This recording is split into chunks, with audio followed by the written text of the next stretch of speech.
everyone. My name is Michelle Reyes, and it is a joy to be with you all virtually today. I've got mad respect for your pastor, Pastor Drew, and was honored that he asked me to speak at your church. But if I'm honest, I'm coming into this Sunday with a heavy heart, still hurting by the news of this past week and the gut-wrenching verdict in the Breonna Taylor case. I'm angry because injustice has become the status quo, and even more upset, although not surprised, by so many who refuse to mourn Breonna's death and who say that racism has nothing to do with her case. You see, we're easily mobilized to speak out about the things that impact us directly, the things we care about. If you're a conservative, no one needs to convince you to participate in the March for Life or to vote for politicians who stand against abortion. But if someone were to ask you to stand up for the minorities in your city, to protest alongside them, to highlight the pain in their community, and to amplify their voices, would you do it? Seriously, think about it. If we're being honest with ourselves, many of us have a knee-jerk reaction to issues that do not directly impact us. And while this happens between white people and people of color, it also happens between Asian American and African American communities. It happens between the Latin and Native American communities too. Most of the time, we don't care about the problems happening in other people's communities. We consciously or unconsciously tout the mantra, "It's not happening to me, therefore it's not important."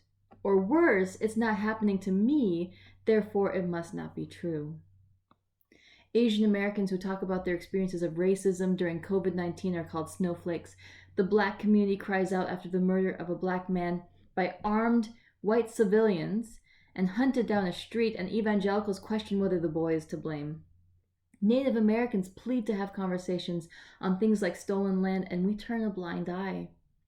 We're either disclaiming each other's statements or, in the words of Dr. Andrea Smith, competing in a silo of Olympic oppression to see who has suffered the most. And this past week is no exception. In the wake of the Breonna Taylor verdict, I've seen Christians come out in droves to demonize Breonna's boyfriend, to defend the innocence of white cops, and redirect the conversation to Black on Black crime, all while the Black community continues to suffer under the weight of grief, trauma, and injustice, not just for Breonna, but for the lives of Botham Jean, Tamir Rice, Michael Brown, Trayvon Martin, Terrence Franklin, Philando Castile, Devon Bailey, Walter Scott, Ahmaud Arbery, and too many others to list. Racism is so ingrained in our society that we are hardwired to harden our hearts when we hear about yet another shooting. Instead of listening to the outcries of our Black neighbors, many Christians have convinced themselves that taking action on behalf of the vulnerable is too worldly. Standing for dreamers and raising our voices against the disappearance of Indigenous women and girls is relegated to another social agenda.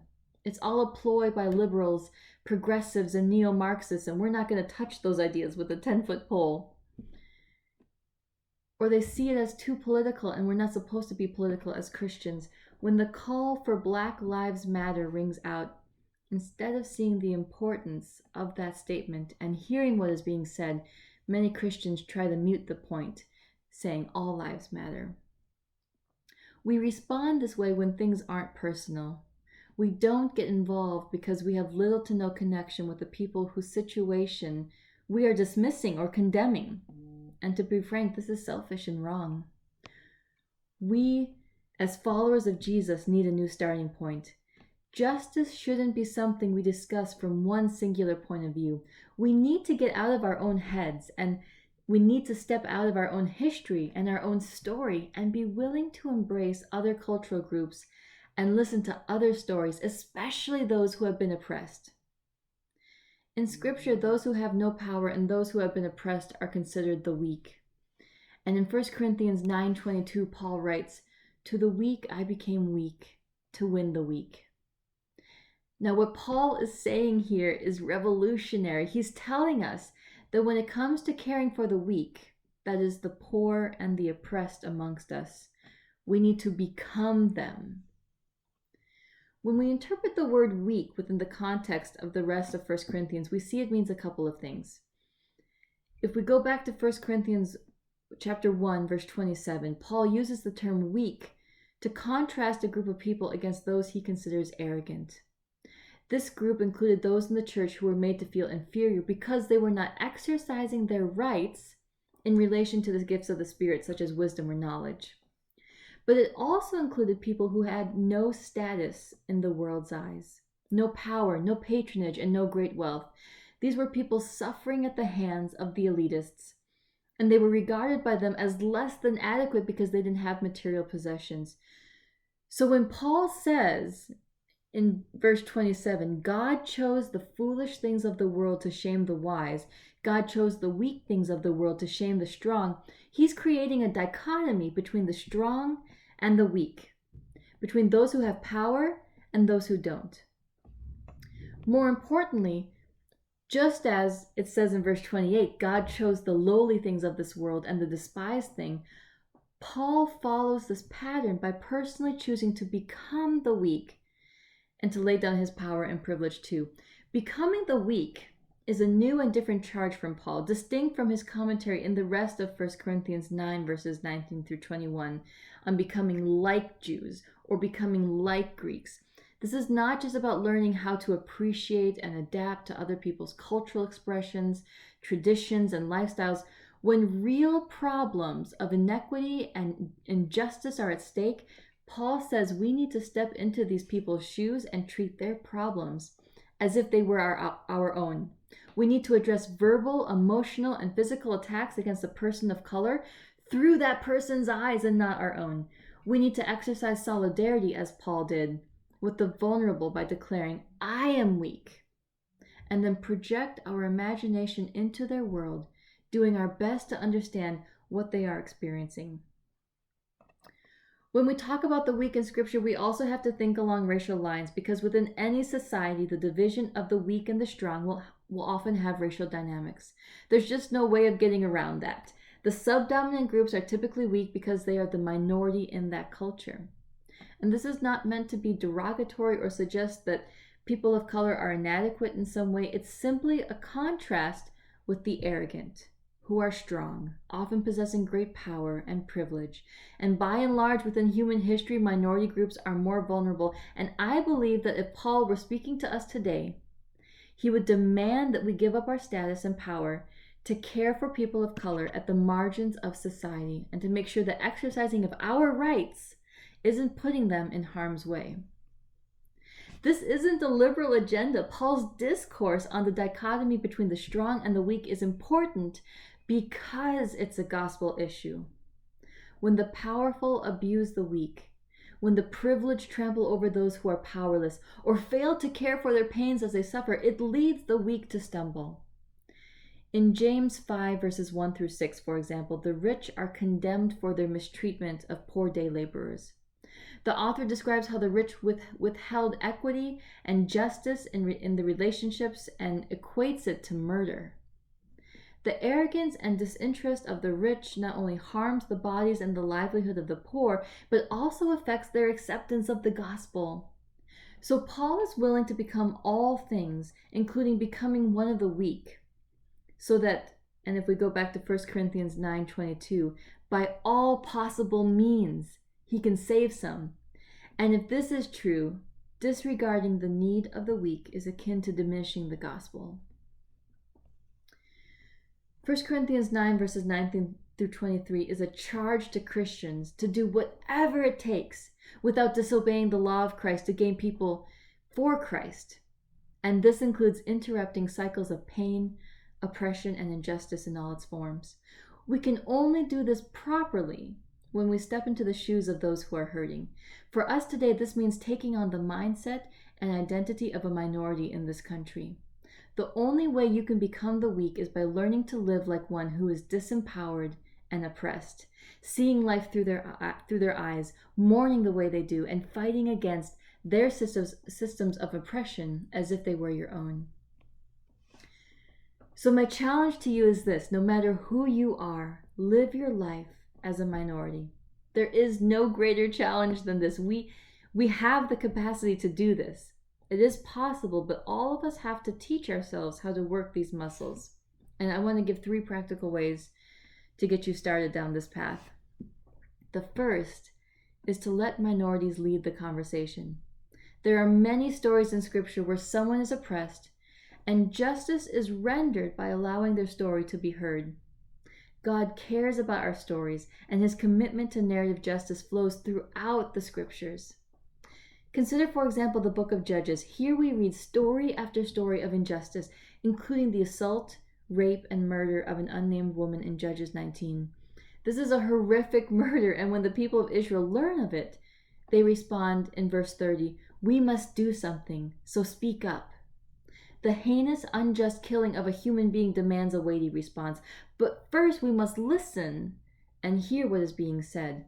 To become the weak means learning to relinquish the power we have to control the narrative about Black and brown bodies in this country. Instead of silencing the voices of people of color, we need their help to guide us. What if we ask the Black community what they think and feel right now about Breonna Taylor's verdict? What if instead of jumping to talk about grace, forgiveness, and reconciliation, we do the hard work of lament and listen to their rage and their pain? What if instead of redirecting the conversation to Black on Black crime or questioning whether race has anything to do with this killing, we open our hearts and listen to their stories? We cannot deconstruct racism in this country if we do not first go to the Black community and agree, as the people of Israel did in Judges 19, we must do something, so speak up. It's time for those of us in positions of power and privilege to internalize the voices and pleas of the hurting and the oppressed in this country and respond in the way they want us to respond. Relinquish control. Listen to those on the margins and choose to silence your own personal opinion. Instead, hear what is being said by those representing the voices of people impacted by the issue directly. Second, mourn the way they do. Put yourself in the shoes of a community where a father is shot by a police officer right in front of his kids. What if it had been your brother, your husband? What if it was your spouse taken by ICE and you never saw him or her again? What if it was your sister that was forced in a detention center to have a hysterectomy against her will? What if it was your friend who had been falsely arrested because of racial profiling and incarcerated? I understand that issues like racism and systemic injustice are complex, and many Christians first turn to a political position for guidance on how to think or respond. But the issues we face are bigger than any one party. Regardless of who you support politically, we as Christians must learn how to walk in step with the Spirit, stepping into the shoes of the hurting person, taking on their humanity and mourning for their pains. Adrian Pay talks about how the minority experience isn't primarily about head knowledge, but about emotional realities of pain. In other words, becoming a minority means embracing a filter of pain through which you view everything. It's not enough to simply discuss immigration policy or the killing of a person of color at an intellectual or theoretical level. We need to see that person's emotions and their pain around the problem. Immigration laws and our views on police aside, no matter who you are or what your circumstances, there is always pain when a family is torn apart. Being judged because of your skin color causes pain. Being thought less of because you are poor causes pain. Being ostracized because you can't speak the dominant language well causes pain. Being told that your only usefulness in a foreign country is as a manual laborer, despite the familial and professional dreams you have, causes pain. Having someone in your community murdered in the middle of the night causes pain. We need to not only recognize and acknowledge this pain, but also internalize it as our own. It's not easy to sympathize with people of other cultures, but our goal must be to grow in our ability to empathize, grieve, and lament with those who are hurting, no matter their skin color. And third, finally, we need to learn how to break down other people's systems of oppression as if they were our own. Perhaps the hardest part of the conversation around justice for all is the question of how to challenge systems and the idea of reparations. Many Christians have a difficult time believing there are systemic embedded causes of racism and injustice in our country. It's hard to hear people tell you that you should take ownership for the sins of your forefathers. It's hard to hear people claim that current problems are not isolated to individuals but go deeper and are reflective of our country as a whole. I hear many Christians say, the past is the past, or things are getting better. Why should we have to keep digging up things like the forced relocation of indigenous nations to reservations, or the treatment of African slaves throughout our entire history, not just during the time of slavery, but ever since? The wrongful displacement of land-owning Mexican Americans during Manifest Destiny at the hands of white Christians, or the forced relocation of Japanese Americans to concentration camps during World War II. The short answer? Because there are systems, attitudes, policies, structures, cultural patterns, and even laws in some cases that not only allow those things to take place, but continue to plague and traumatize people today. Most minorities in this country don't believe things have gotten better for them, and if that is their perspective, it must be ours as well. If minorities believe that the systems in our country are continuing to hurt and oppress their communities, then we should listen and care about their interest in reforming and changing the systems we have. If we want to change systems of injustice in our country, we need to have a broader, more communal understanding of our past history. We need to see the history of Native Americans as our own. We need to see the history of African Americans, Asian Americans, and Latin Americans as our own too. It's only when we gain their perspectives on the past that we will be able to recognize the wrongs committed in our history's past that still need to be accounted for. You will have a more fruitful time pursuing justice and engaging in conversations on unjust social structures and reparations if the experience of oppressed minorities in our country becomes deeply personal to you. It's always easier to attend to our own issues. As an Asian American, I've had to call out the ways Asians have not always done a great job standing against anti-Blackness or anti-Native American racism. We have not been proximate to other communities of color and have often refused to stand in solidarity with them and their struggles. To a certain degree, we are all numb to other people's issues, but our numbness causes us to not only disengage in current cycles of racism and injustice, but even help perpetuate them as well. So hear me, and I say this in all love. If you are white, challenge your mind and your heart to better hear and understand the lives and pain of people of color. And if you are a person of color, learn how to step into the lives of other ethnic groups. And listen, fellow brothers and sisters of color, I know you've experienced pain, and it's hard to get your head above water when you yourself feel like you're drowning, but we've got to care about the systemic pains of other cultural groups. If you're not Black, you need to be grieving with the Black community right now and the gut-wrenching verdict over Breonna Taylor's murder. White people need to fight systems of oppression against Black people. Asian Americans need to fight systems of oppression against Native Americans. Mexican Americans need to fight systems of oppression against Asian Americans. We have to tackle every system of oppression as if it were our own. This is what it means to become the weak. The gospel has always been about this, about becoming all things to all people. The words of Scripture challenge us to step into other people's histories and stories, to see through their eyes, mourn for their pains, and to actively seek to build better futures for one another. Justice is not a distraction to the gospel. It is the good news of the gospel. The life of Jesus declares this to be true. And if you want to prioritize the gospel in your life, then the pursuit of justice on behalf of others must be an essential component to your faith. Like Paul, become the weak. See the world through their eyes. And only then will people truly begin to see Christ in you. Thank you all. May God bless you all, and his shalom be with you.